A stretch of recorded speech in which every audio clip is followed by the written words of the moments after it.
और फिर मुझे किसी ने गीता की एक आसान ट्रांसलेशन भेजी, जो मैंने पढ़नी शुरू की तो दरवाजे खुलते गए, खिड़कियां खुलती गई कि अल्लाह कहता है कुरान में कि भाई मेरी बात नहीं मानोगे तो मैं जहन्नम की आग में जलाऊंगा।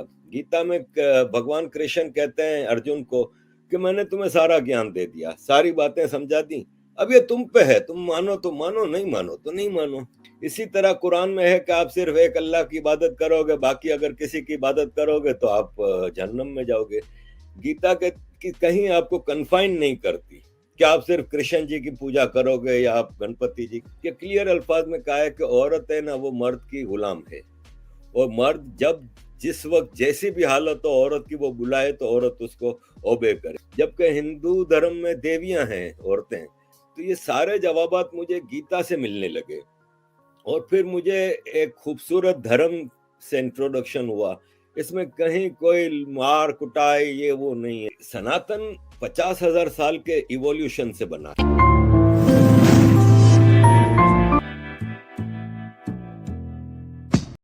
नमस्कार दोस्तों, जैसा आपको पता भागवत गीता को हिंदू के सिवा और सभी धर्मों के लोग भी काफी ज्यादा पसंद करते हैं और कहते हैं कि भागवत गीता से मेरे जीवन में बहुत ज्यादा बदलाव हुआ। इसी की ताजा मिसाल एक पाकिस्तानी इन्फ्लुएंसर हैं जिनका नाम आरिफ है। उन्होंने बताया कि यह आसमानी किताब कुरान से ज्यादा अच्छा है, और उन्होंने यह भी बताया कि जब मैं गीता को पढ़ना शुरू किया तो मेरे हर एक सवालों के जवाब मिलते गए। वहीं जहाँ हिंदुओं में महिलाओं को देवी के रूप में माना जाता है और मुस्लिमों में इनको गुलाम की तरह ट्रीट किया जाता है। तो चलिए दोस्तों आगे का वीडियो देखते हैं, और अगर आपको यह वीडियो अच्छा लगे तो प्लीज चैनल को सब्सक्राइब जरूर करें। मैं 58 साल का हूँ, और अपनी जिंदगी के पहले 52-53 साल मैंने गुमराही में गुजारे।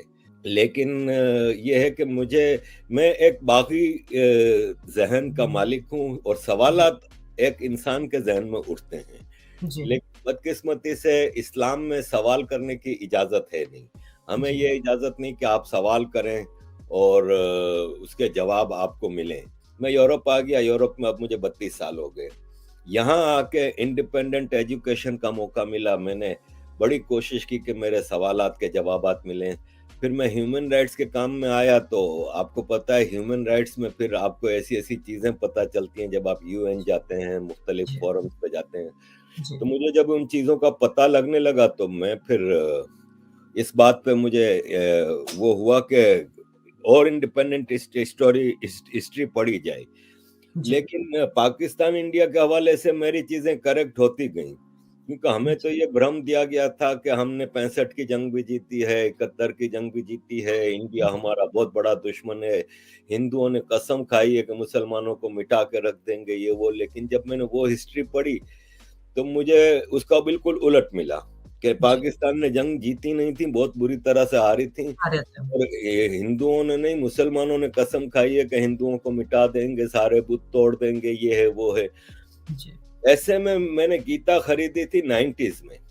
लेकिन 2-4 पेज पढ़ के मुझे समझ कुछ आया नहीं, तो मैंने रख दी अपनी लाइब्रेरी में, किताबों में रख दी थी। फिर मुझे जब मैं पाकिस्तान में के इश्यूज पूरे पाकिस्तान को उठाने लगा। पहले मैं मुहाजिरों के इशू ही उठाता था, मैं एमक्यूएम में था। जब पूरे पाकिस्तान के इश्यूज उठाने लगा और मेरी क्लोजनेस हुई भारतीय पीपल से, लोगों से, तो मुझे लोगों ने कुछ चीज़ों का जवाब देने शुरू किए। उसमें मेरे कुछ गुरु बन गए और मुझे सवालात के जवाबात मिलने लगे। और फिर मुझे किसी ने गीता की एक आसान ट्रांसलेशन भेजी, जो मैंने पढ़नी शुरू की तो दरवाजे खुलते गए, खिड़कियां खुलती गई।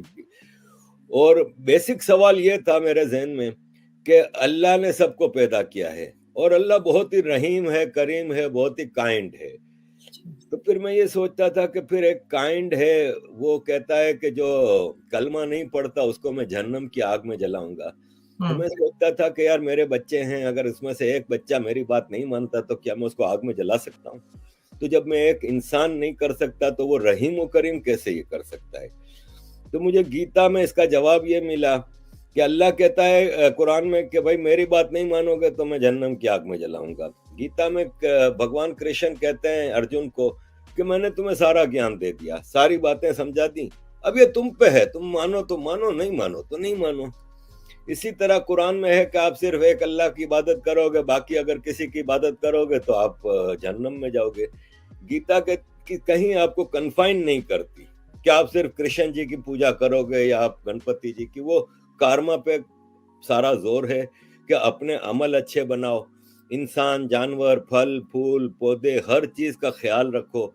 और यही आज का साइंटिस्ट कहता है कि क्लाइमेट के हवाले से और ये सब चीजें, गीता कहता है कि नरम साफ सुथरी फूड खाओ, वही जी। आजकल बायो फूड के ऊपर बहुत ज्यादा जोर है। तो ये सारे जवाबात मुझे गीता से मिलने लगे। और फिर मुझे एक खूबसूरत धर्म से इंट्रोडक्शन हुआ, जिसमें सारे इंक्लूसिव फैसिलिटी फेस्टिवल्स हैं कि जी। आप सारे फेस्टिवल्स, एक तो फेस्टिवल्स का धर्म है, इसमें कहीं कोई मार कुटाई ये वो नहीं है, नॉन वायोलेंस है टोटल। और इसमें इंक्लूसिव है कि आप सबको अब दिवाली की बर्फी खिलाएं, आप सबके साथ मिलके होली मनाएं, दिवाली मनाएं, ये वो। मुसलमान कहता है नहीं, सिर्फ हमारे फेस्टिवल मनाओ, बाकी फेस्टिवल मनाना हराम है।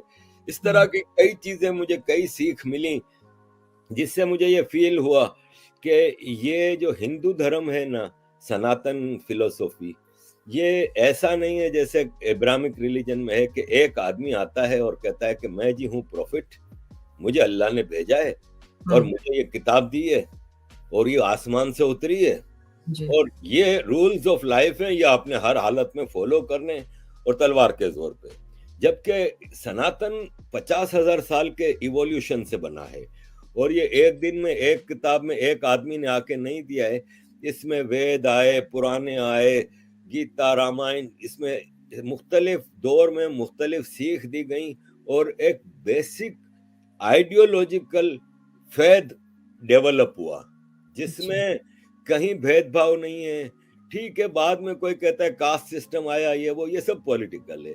और ये जी। जब इन्वेडर्स का जमाना था, इसमें इन चीजों को ज्यादा एक्सप्लॉइट किया गया ताकि मालाइन किया जाए हिंदुइज्म को।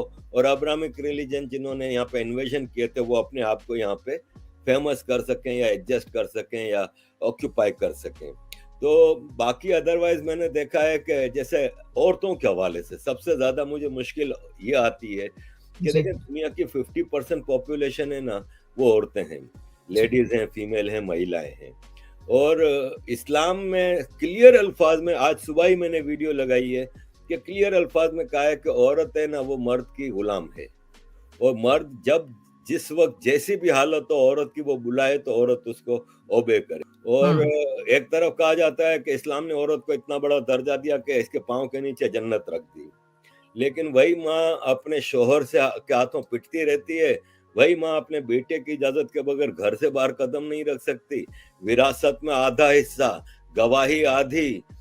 प्रॉफिट मोहम्मद कहते हैं कि मैं जब घोड़े पे बैठ के उड़ के आसमान जा रहा था अल्लाह से मिलने के लिए, तो मुझे जहन्नम दिखाई गई, तो मैंने देखा जहन्नम औरतों से भरी हुई है। जी। एक औरत ने सवाल किया कि या रसूल अल्लाह, ऐसा क्यों था? तो बोले इसलिए कि वो अपने शौहर की बात नहीं मानती, यानी गुलामी करो तो तुम लोग तो 50% पॉपुलेशन के राइट्स तो वैसे ही खत्म हो गए। जबकि हिंदू धर्म में देवियां हैं औरतें, मुसलमानों में कोई देवी नहीं है, लेकिन हिंदू धर्म में देवियां हैं। कहीं हमने हिस्ट्री में ऐसा नहीं देखा कि भेदभाव हो कि औरत की आधी विरासत है या आधा हिस्सा है या ये वो। तो ये जी। सारी चीजें थी जिससे मुझे महसूस हुआ कि the right path is to follow Gita, no other book. जी, बहुत अच्छी बात है। मुझे तो बहुत खुशी होती है आपने इतना अच्छा, मतलब गीता को समझना, मैं भी बहुत लेट समझी, लेकिन समझे तो पता चला कि क्या था अब्राहमिक रिलीजन और क्या है ये, इसके भेद ही हमें पता चल जाते हैं।